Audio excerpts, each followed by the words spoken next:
ಶಕ್ತಿನಗರದ ಶಕ್ತಿ residential ಶಾಲೆ ಮತ್ತು ಶಕ್ತಿ ಪದವಿ ಪೂರ್ವ ಕಾಲೇಜು, ಶಕ್ತಿ ಪೂರ್ವ ಪ್ರಾಥಮಿಕ ಶಾಲೆ ಮತ್ತು ಮಂಗಳಾ ಸ್ವಿಮ್ಮಿಂಗ್ ಕ್ಲಬ್ ಸಹಯೋಗದೊಂದಿಗೆ 21 ದಿನಗಳ ಸ್ವಿಮ್ಮಿಂಗ್ ಶಿಬಿರವನ್ನು ಆಯೋಜಿಸಿದ್ದಾರೆ.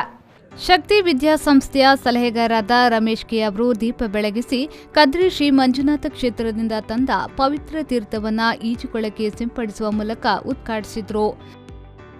ನಂತರ ಮಾತನಾಡಿದ ಅವರು, ಉತ್ತಮವಾದ ಗುರಿಯನ್ನ ಹೊಂದಿ ಇದರಿಂದ ನೀವು ಯಾವಾಗಲೂ ಸುಲಭವಾಗಿ ಉತ್ತಮ ಮತ್ತು ಶ್ರೇಷ್ಠತೆಯನ್ನ ತಲುಪಬಹುದು. ದೊಡ್ಡ ವಿಷಯಗಳು ಸುಲಭವಾದ ವಲಯಗಳಿಂದ ಎಂದಿಗೂ ಬರುವುದಿಲ್ಲ. ಈಜುವುದರಲ್ಲಿ ಮಾತ್ರವಲ್ಲ, ಜೀವನದಲ್ಲಿಯೂ ನಿಮ್ಮನ್ನ ನಂಬಿರೆ, ನೀವು ಮುಕ್ತ ಮನಸ್ಸನ್ನ ಹೊಂದಿರಬೇಕು ಎಂದು ಹೇಳಿದರು.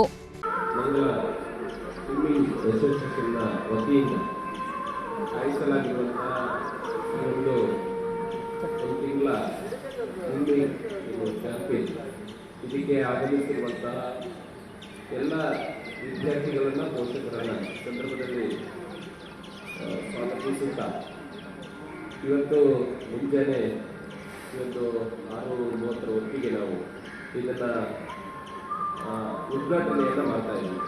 ಇದೇ ವೇಳೆ ಮಾತನಾಡಿದ ಶಕ್ತಿ ವಸತಿ ಶಾಲೆಯ ಪ್ರಾಂಶುಪಾಲೆ ವಿದ್ಯಾ ಕಾಮಜ್ಜಿ ಅವರು, ಚಿಕ್ಕ ಮಕ್ಕಳ ಉತ್ಸಾಹವು ಗಮನಾರ್ಹವಾಗಿದೆ ಮತ್ತು ಅದೇ ಉತ್ಸಾಹದಿಂದ ಸಾಧನೆಯ ಮೈಲುಗಲ್ಲನ್ನ ತಲುಪಬೇಕು ಎಂದು ಹೇಳಿದರು.